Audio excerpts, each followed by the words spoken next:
ہزاروں سال نرگس اپنی بے نوری پہ روتی ہے، بڑی مشکل سے ہوتا ہے چمن میں دیدہ ور پیدا۔ میں حضرت اقبال کا یہ شعر اقبال ہی کی نظر کرتا ہوں، کیونکہ 9 نومبر تو ہر سال آتا ہے، لیکن ہر سال اقبال نہیں آتا، اس کے لیے ہزاروں سال منتظر رہنا پڑے گا۔ اقبال وہ ہستی ہیں جنہوں نے اس جہان والوں کو محبت، بہادری، انقلاب، عروج، امید، مشقت اور وفا کا پیکر اور ان تمام صلاحیتوں کو نہ صرف قلم بند کیا بلکہ ایک ابھرتی ہوئی قوم کے دلوں میں یوں پیوست کیا کہ ایک انقلاب عظیم برپا کر دیا، جس کے نتیجہ میں یہ خداداد مملکت پاکستان اپنے وجود کو پہنچ سکی۔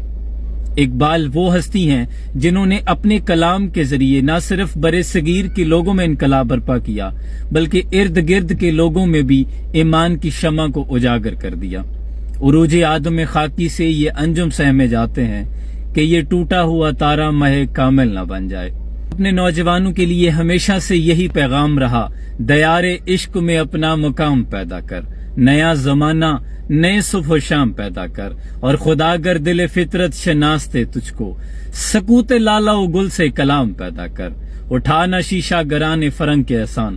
سفال ہند سے مینا و جام پیدا کر، اور میں شاخ تاگ ہوں، میری غزل ہے میرا ثمر، میرے ثمر سے میں لالا و فام پیدا کر، اور میرا طریق امیری نہیں فقیری ہے، خودی نہ بیچ غریبی میں نام پیدا کر، اور اب تیرا بھی دور آنے کو ہے فقر غیور،